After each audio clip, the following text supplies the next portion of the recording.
Good evening and welcome back to ParaGhoul Paranormal Discoveries from the Dark. If you're new here, this radio show and podcast dives deep into the shadows of Saskatchewan's past to learn what lies within. Sometimes we even go to other locations across Canada to talk about dark history, mysteries, and urban legends or even monsters. I'm your host, KD Kulpa. I'm a horror author and paranormal researcher in Regina, Saskatchewan. I love digging into the past to bring life to the ghosts and monsters hiding in the dark. And I especially love going live with you every week to tell you what I've uncovered. Tonight, we are traveling to New Brunswick, which is in eastern Canada for listeners who don't know.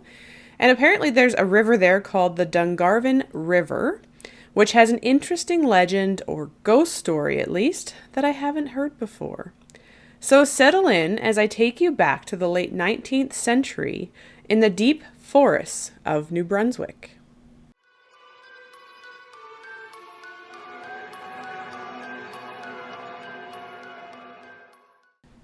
The Dungarvon River is located in central New Brunswick. It is connected to many lakes in the Miramichi Highlands, which is also part of the Appalachian Mountains, apparently, which is a really interesting little fact. It isn't easy to access to the Dungarvon River, as there are many, limited roads to the area, but because of it is such a thick forest. So, however, some people do, find their way in there because they like to fish along the water, as apparently Atlantic salmon is known to pass through that river. Now, the Dungarvon Whooper, even though it looks like Whooper, apparently it is Whooper, is a ghost story about a tragic incident that happened in the middle of the lumberjack camp in the 19th century. First, let's dive into the story that has been shared since the late 19th century, and then we'll get into some of the experiences of this Whooper. Now, apparently the origins of the legend starts with a young Irish cook named Ryan. He was working for a lumber camp near the Dungarvon River. Supposedly, he was known to wear a money belt around his waist while he worked. So the story goes that one day when all the lumberjacks were out in the woods to work, Ryan was left alone with the boss of the camp. No one knows exactly what happened, other than the lumberjacks came back to the camp to find Ryan dead and his money belt gone. The assumption, of course, is that the boss of the camp killed the young cook for his money, or at least that's what everyone seems to allude to. And the night of his death, the lumberjacks buried his body in a shallow grave somewhere in the woods away from the camp before returning to go to bed. However, that night, none of them could sleep, as whooping and screams filled the night around the camp, keeping them all awake. The claim is that Ryan, the young murdered cook, was haunting the camp because of the crime against him. So the legend is well known that they have, so well known that they've put up a plaque in the Northumberland County in New Brunswick. So this plaque says, in the early 19th century, a young cook named Ryan worked in a lumber camp near the Dungarvon River. One day the cook died, probably murdered by the camp boss, while the men were working in the woods. The men returned during a severe snowstorm, and they buried Ryan's body in a shallow grave. A series of whoops and screams continued all that night and all the next day, driving the men from the camp never to return. The whooping was heard in the area for several years until Father Murdoch, a priest from Rennes, blessed the grave. So that's what the plaque said. So this story has been passed down by lumberjacks working in the New Brunswick forest for years. Obviously, it was taken seriously enough for a priest to, go out and actually bless the grave in hopes of allowing the young cook to rest in peace. Although some claim that you can still hear the screams and whoops of the Dungarvon Whooper if you go into the woods near the area. Although apparently those screams were echoes from a train with the same name of a Canadian Eastern Railway train that ran between Newcastle to Fredericton until the early 1960s. So it came in, probably the early 1900s until the 1960s. You could even hear this train whistle of the same name. Now, there was a poem and song by Michael Whelan that claims that the boss didn't admit to the crime. And so one of the poem stanzas I'll read to you here just to kind of show you. When they asked the skipper why, he had made no wild outcry. He turned away and hid his haughty head. Well, the youngster took so sick, and he died so mighty quick, I hadn't time to think, was all he said. A tear was in each eye, each heart it heaved a sigh, while through each breast the strangest feeling throng, when each reverent head was bared, as his funeral they prepared, where the mighty, deep Dungarvon rolls along. Now, if you're like me, you might be wondering, when did this legend of the Dungarvon Whooper actually start? And so it was actually a lot earlier than I realized. I was thinking 1900s, given, some of this other stuff. But remember, it did say early 19th century. So I guess really it shouldn't surprise me, because when we looked into the Loup Garou of Quebec, and that we talked about in a previous episode, it was also from the 1800s. So the same is going for the Dungarvon Whooper. The earliest record I could find that first talks about the Whooper comes from the Lewiston Evening Journal on May 12th, 1898. The article is titled "The Ghost of Miramichi," with a tagline saying, "Said to be up to his old tricks and frightening folks more than warships." I really like that tagline. Anyway, I'll read you the opening of the article here. For a long time, people living in the vicinity of Miramichi Lake in New Brunswick have hoped that the Dungarvon Whooper had another job and had lifted stakes for somewhere else.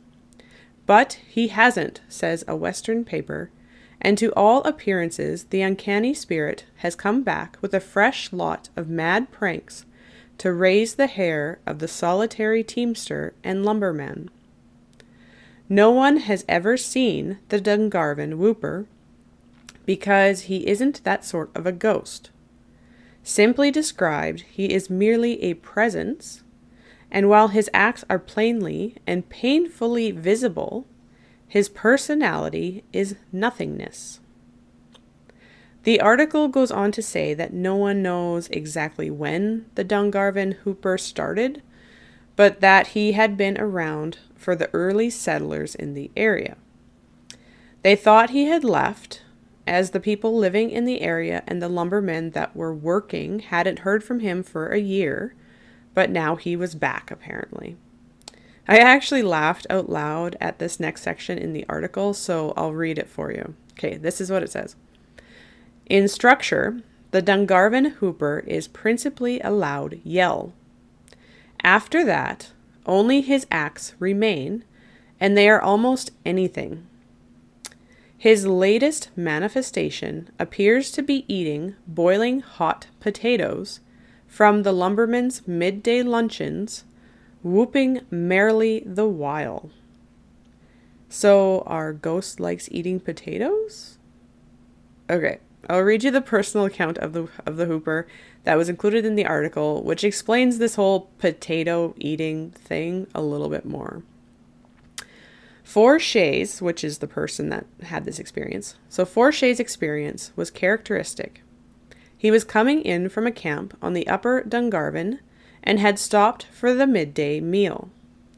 While the pot was boiling, he heard a long, shrill shriek in the distance. At first, he took it for a meat bird and paid no attention, but a few minutes later, the shriek burst apparently out of the potato kettle. Forshay is no coward, but his hair stood up like a shock of rye. However, he stood his ground. Another yell followed, and Forshay backed against a tree, and the team, with their nose bags flapping on their heads, bolted down the tote road. Then, to Forshay's agonized astonishment, he saw a potato pop suddenly out of the pot and crumble away in the air. Another followed, and a loud yell apparently indicated that the Whooper found it hot. At any rate, a handful of snow was suddenly elevated to the crumbling mouthful, and then snow and potato were rolled round and round until they vanished into nothingness, swallowed by the Whooper. So, supposedly, This is where Forshey then got mad. When he saw yet another potato go up in the air, he threw an axe at the floating potato, hit something, and the invisible being let out a shriek, like an angry, painful shriek, which made Forshey turn and run to catch up with his team. Now, I don't know about you, but this account sounds more like an invisible man and less like a ghost. At least if you go by our current understanding of a ghost, which, is see-through, can't really move things, can't physically interact unless they're really like poltergeist kind of ghosts.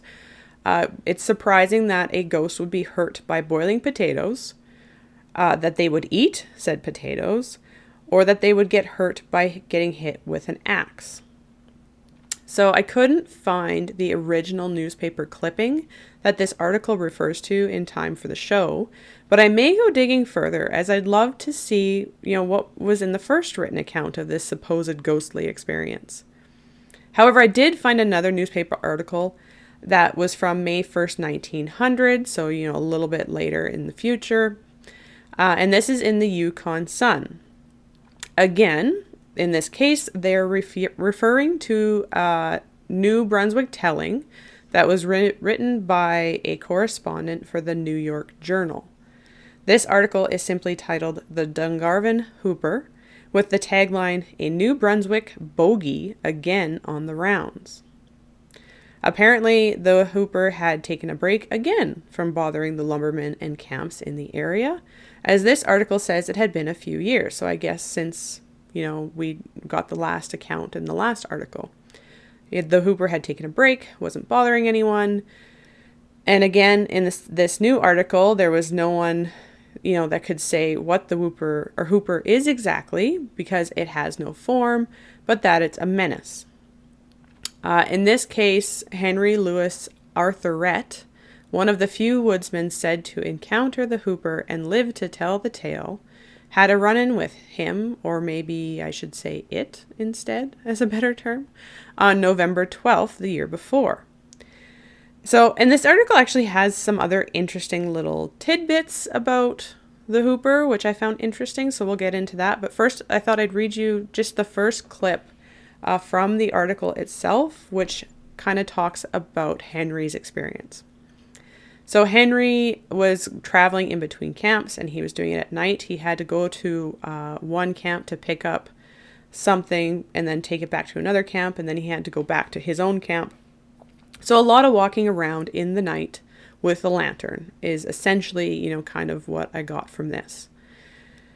So, and I think it said he had a rifle as well, a lantern and a rifle.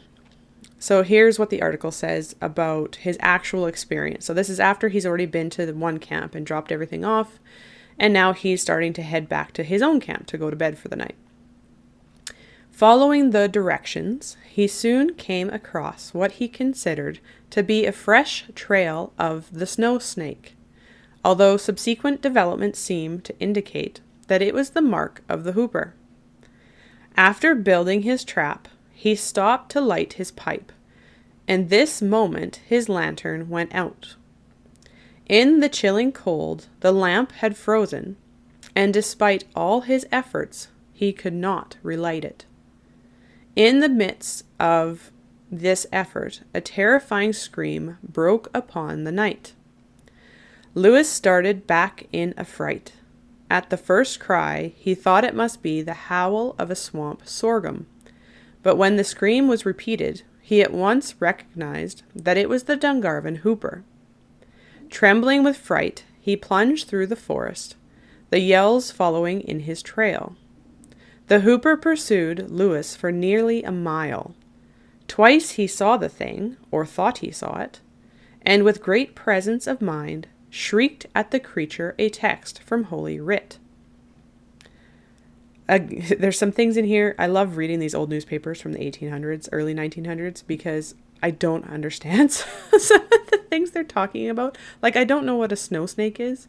If anyone listening, what a snow snake back in 1900 meant, I would love to know. Anyway, the article goes on to say that although the Whooper continued to shriek at him and chase him, he did eventually make it to camp where he was safe. This was the first article that spoke of the use of Holy Scripture to scare off the Whooper, so that's an interesting twist in this story. And it's also interesting that Henry seems to think he saw something at night, considering the previous story we were told that it was, the potatoes were picking themselves up and disappearing in thin air. So that's another little interesting twist to the story. So, and then the article goes on to tell another story from Bobby Knowlton of St. Elmo. So this is where we start getting some more little tidbits about characteristics of the Dungarvon Whooper, which I find interesting. And it is this experience of Bobby's is very much like the one with the potatoes, except this time it was a kettle with 6 pieces of pork. So apparently the Whooper screamed near his camp from the forest, so Bobby quickly climbed a tree. Apparently, supposedly, climbing a tree is what you do when the Whooper comes, because the Whooper can't climb. That was another little interesting tidbit that I didn't know before. So if you hear the Whooper when you're in New Brunswick, make sure you climb a tree, I guess is what they're saying. Then Bobby watched in terror as his pork seemed to pop out of the kettle on its own, just like the potatoes did, and disappear in mid-air. After each one leaped from the pot, the shriek of the Whooper would fill the camp. According to this Bobby person, the Whooper is invisible only during the day. So again, getting some more little characteristics about this, supposed ghost.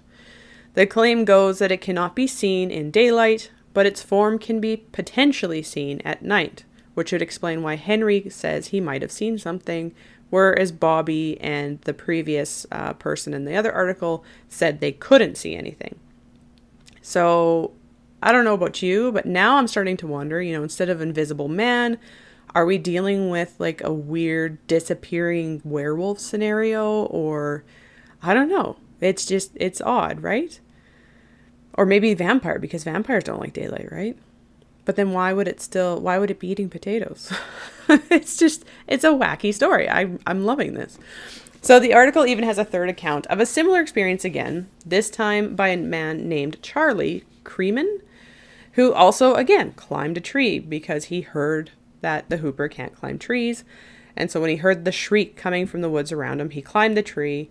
And while up there, he watched in terror as all of his biscuits that he had planned to eat for lunch were eaten by some invisible being.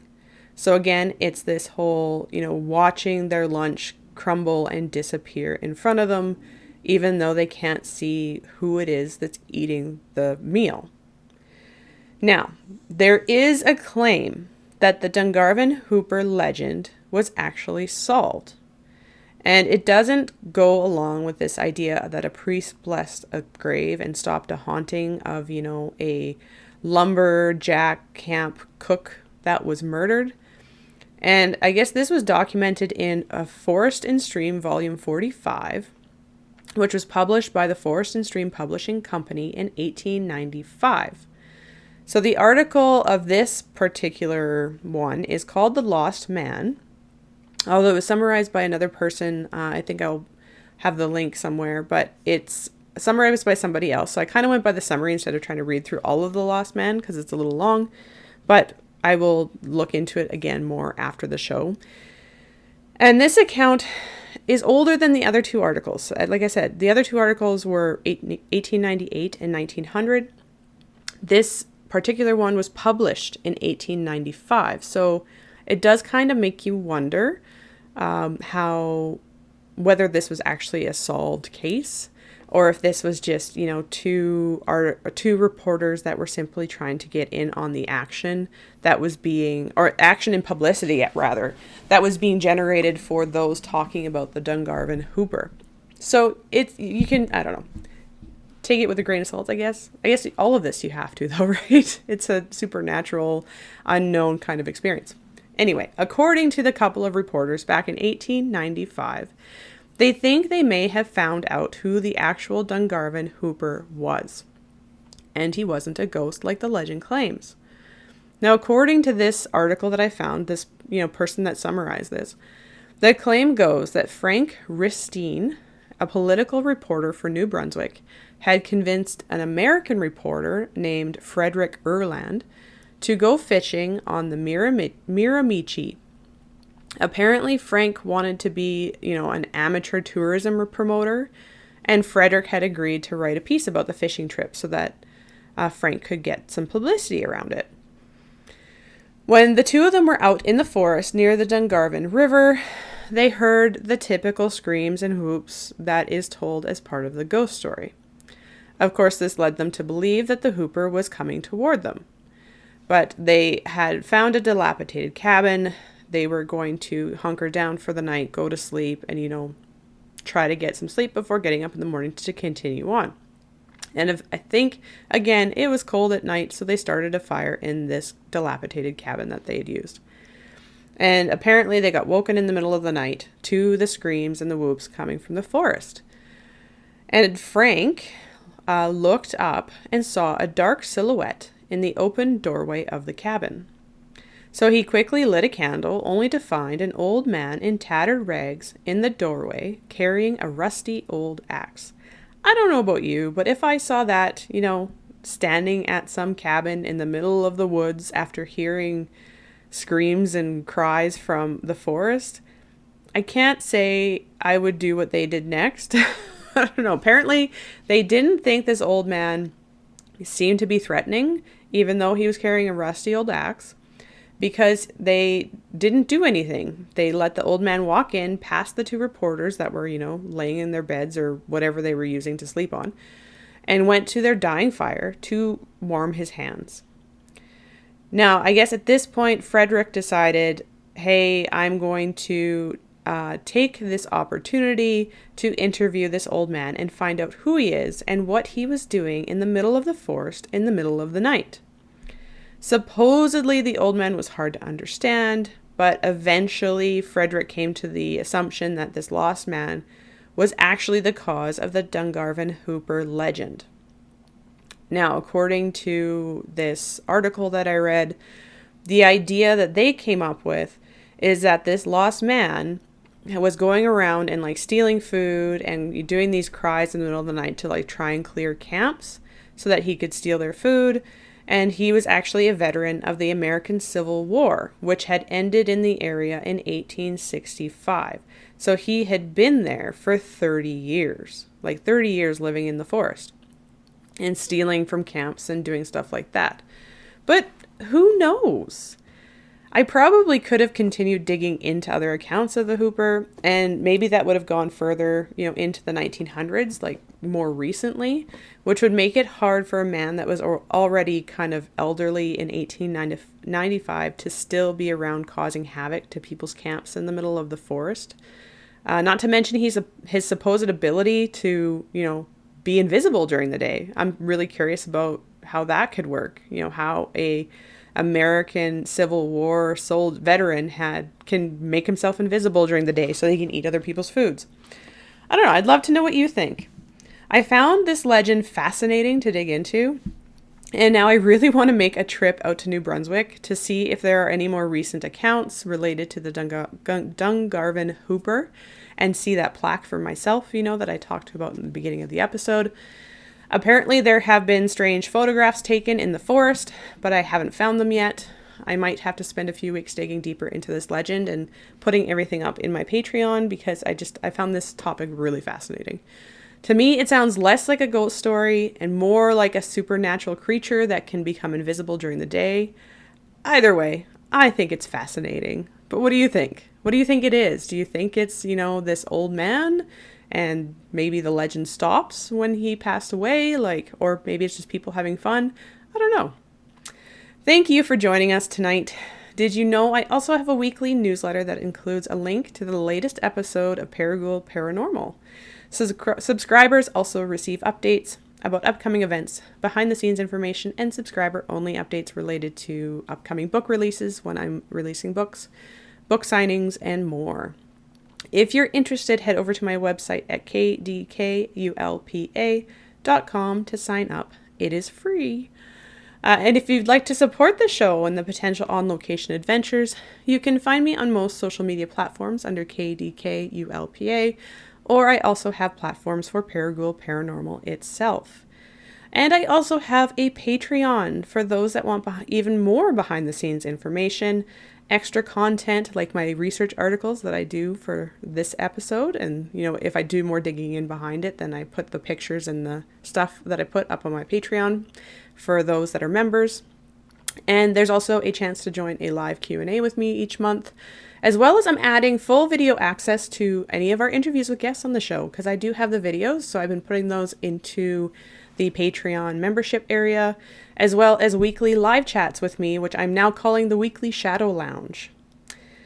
So if you want to check those things out, that is a paid membership, and you can find information on my website. Now, next week, we have a new guest coming on the show, and I'm really excited to be chatting with Carrie from the Regina German Club. I actually went to the German Club to attend a holiday party in December, only to be told about all the ghostly experiences that they've had in the building. So Carrie has agreed to come on the show and let us know all about it. I can't wait to hear more about their paranormal experiences in the German Club and who they think might be haunting the German Club or where it's coming from. You definitely want to tune in next week. I think it's going to be a lot of fun to chat with Carrie. But stay tuned for our upcoming episodes where we'll uncover more secrets, unravel more mysteries, and delve deeper into the shadows. Until then, remember to keep your flashlight handy and digital recorders ready.